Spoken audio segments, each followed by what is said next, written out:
السلام عليكم ورحمة الله وبركاته. ازيكم عاملين ايه؟ يا رب كلكم تكونوا بخير.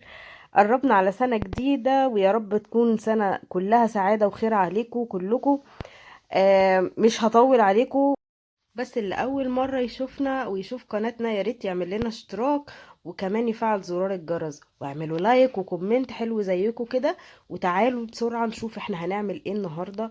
هنعمل كارت معايدة للسنة الجديدة على شكل بابا نويل. الأطفال يعني بيحبوه وبيحبوا شكله، وهيبقى سهل قوي، ممكن نعمله في البيت عادي. يلا بينا.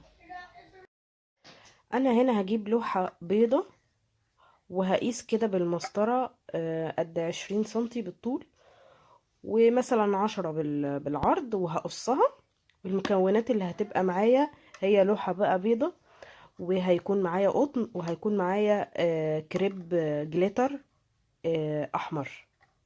تمام. وطبعا اللزق بتاعي والمقص والقلم والمسطرة. هسطر بقى كده وبعدين هقطع. بصوا معايا كده، ده هيكون الشكل النهائي بتاعه كده. وايه، بيتفتح من تحت كده، وممكن تقدري تكتبي فيه اللي انت عايزاه، وبس كده هيبقى سهل. يلا نكمل. انا هقص كده اللي انا سطرته كده. هعمل كمان واحد، علشان انا هعمل كذا كارت، فهقسهم كده على بعض وهقصه برضو كده.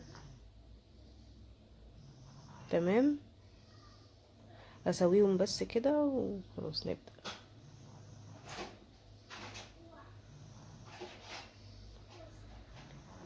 المقاس ده حلو قوي، على قد كف الايد كده، او اكبر حاجة بسيطة هيبقى شكله حلو. هنعمل ايه بقى؟ هنتني الورقة كده قد بعض بالنص، وهنقصها على شكل الوش اللي هو ايه، دايرة كده، نص دايرة من تحت. تمام. بس كده بقى الكارت.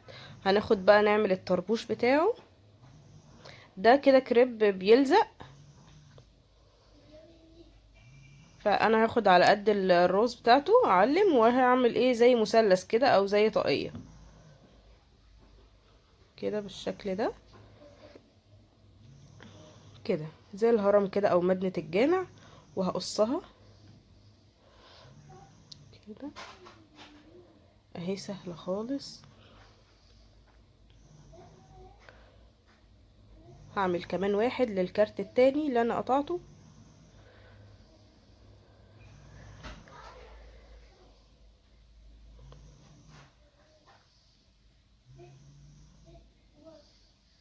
بس كده.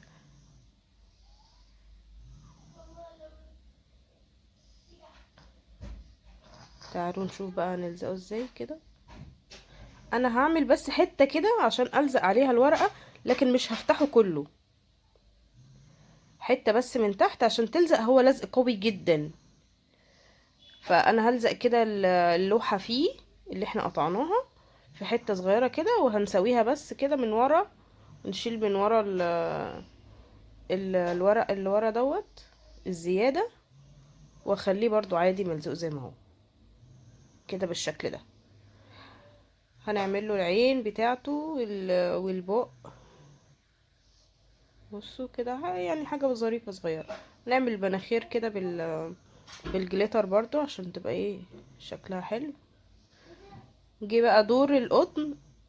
انا هعمله زي كور كده، وهبدأ الزقه عشان اعمل الشعر واعمل الدقن بتاعته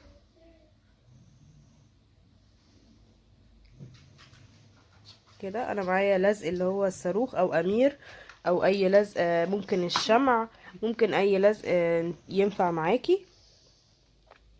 انا هنا استخدمت اللي هو الامير ده، ولزق معايا عادي تمام كده. كور كور صغيرة وتتلزق لحد ما نعمل الدقن بالشكل ده.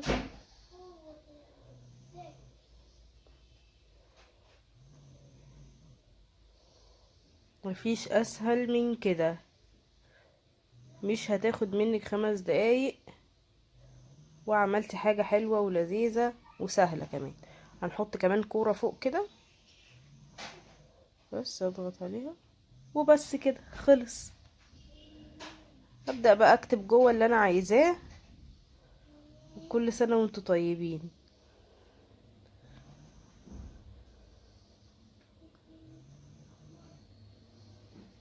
ما تنسوش بقى تعملوا لنا لايك وتعليق وقولوا لي ايه رأيكم. كل سنة وانتوا طيبين وسنة سعيدة عليكم ان شاء الله.